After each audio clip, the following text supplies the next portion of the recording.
જય શ્રી કૃષ્ણ પ્રિય ભક્તજનો, પુરુષોત્તમ માસની કથા અને વાર્તા. અધ્યાય પહેલો. સુખદેવજીની પધરામણી. એક સમયે નૈમિષારણ્યમાં યજ્ઞ કરવાની ઈચ્છાથી બધા ઋષિઓ ભેગા થયા. આ બધા ઋષિઓ અને તેમના શિષ્યો સર્વ વેદો અને શાસ્ત્રોના જાણકાર હતા. તેમનું આચરણ ખૂબ જ પવિત્ર હતું. લોકોનું ભલું કરવાના કાર્યમાં તેમનો સમય પસાર થતો હતો. તે સ્થાનમાં એક ક્ષણ પણ પ્રભુના નામના સ્મરણ વિના ન જતી, એટલે તેને નૈમિષારણ્ય કહેવામાં આવતું. આ નૈમિષારણ્યમાં એકવાર સૂત પુરાણી પધાર્યા. તેમને આવેલા જોઈ બધા ઋષિઓએ તેમની પાસે જઈ પ્રણામ કર્યા અને કહ્યું, સુખદેવજી, આપની કથા સાંભળવાથી અમને સંતોષ થાય છે. સંસારરૂપી સમુદ્રમાં મનુષ્ય ડબકા ખાતા હોય છે. તેમનું કલ્યાણ થાય તેવી કોઈ કથા અમને કહો. અમારા અજ્ઞાનરૂપી અંધકારને આપ જ દૂર કરી શકો તેમ છો. સુતદેવજીએ કહ્યું, હે ઋષિઓ, તમારો પ્રશ્ન યથાસ્થાને છે. સૌ પ્રથમ હું પુષ્કર નામે પવિત્ર તીર્થ સ્થાનમાં ગયો. ત્યાંથી મથુરા, પ્રયાગ, કાશી અને ગયા ક્ષેત્રમાં ગયો. ત્યાંથી દક્ષિણ અને પૂર્વના બધા તીર્થ ક્ષેત્રોમાં યાત્રા કરી બદ્રિકાશ્રમ તરફ ગયો. ત્યાંથી પવિત્ર સરસ્વતીને તીરે આવેલા સિદ્ધ ક્ષેત્ર તરફ ગયો. ત્યાંથી હું હસ્તિનાપુર તરફ ગયો.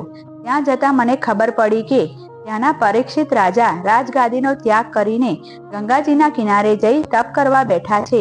તેમની આસપાસ સિદ્ધ ઋષિ મુનિઓ અને મહાત્માઓ બેઠા છે.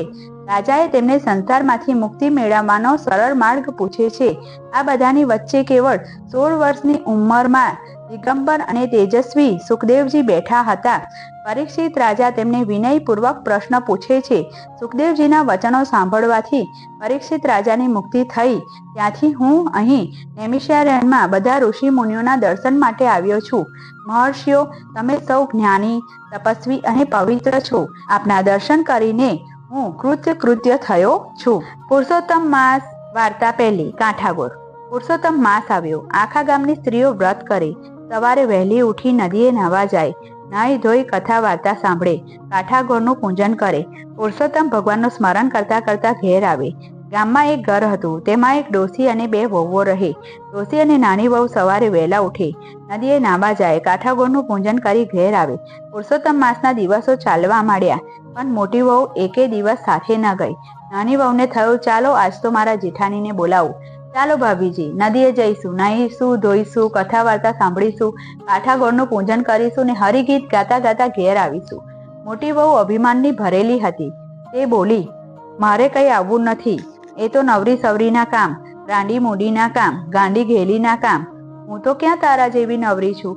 મારે તો રજવાડાથી આવે, દીકરો નિશાળેથી આવે, વહુ પિયરથી આવે, દીકરી સાસરેથી આવે. મારે તો ગમતા વલોના ને ઝૂલતા પારના, કેળમાં કીકો અને કપાળે ટીકો, વાડે વાછરડાન, પરવડે પાડા, કડકડતી ખીચડીન, સુવાવડી દીકરી. હું ક્યાં તારા જેવી નવરી છું. તું તારે કુંએ કાંઠે ફરતી ફર. નાની વહુને તો જેઠાણીની વાણી કડવી ઝેર જેવી લાગી. એ તો પુરુષોત્તમ રાયનું સ્મરણ કરતી સાસુને લઈને નદીએ નાહવા ગઈ. મોટી વહુને ચારેકોર સરખાઈ હતી. એને વ્રત તુલાની કોઈ પડી ન હતી. એ તો ઊના પાણીની તાંબાકુંડી ભરીને નાહવા બેઠી. છપ છપ નાય ને ધબધબ ધુવે. થોડા દિવસો વીત્યાને કાંઠાગોરનો કોપ થયો. આજે તો મોટી વહુને રજવાડેથી ન આવ્યા, દીકરો નિશાળેથી ન આવ્યો, વહુ પિયરથી ન આવી, દીકરી સાસરેથી ન આવી. મોટી વહુ ધ્રુજી ઉઠી અને જુએ છે તો વાડે વાછરડા નહીં, પરવડે પાડા નહીં, વલોના ગમતા નહીં ને પારના ઝૂલતા નથી. મોટી વહુને પોતાના અભિમાન માટે ખૂબ પસ્તાવો થયો. એ તો સવારે વહેલી ઉઠી દેરાની પાસે ગઈ.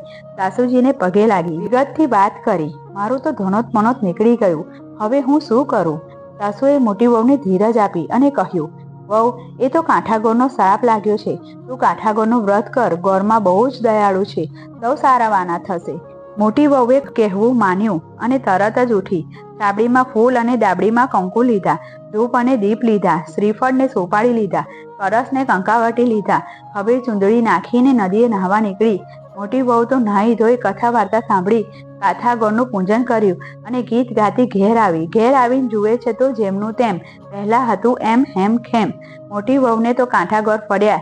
તે દિવસથી તેને નિયમ લીધો કે જ્યાં સુધી જીવીશ ત્યાં સુધી કાંઠાગોરનું વ્રત ખરા દિલથી કરીશ. આખો પુરુષોત્તમ માસ નદીએ નાહવા જઈશ. જય ગોરમાં. તમે જેવા મોટી વહુને રૂઠ્યા તેવા કોઈથી રૂઠશો નહીં, અને જેવા મોટી વહુને ફળ્યા તેવા સૌને ફળજો. પુરુષોત્તમ ભગવાનની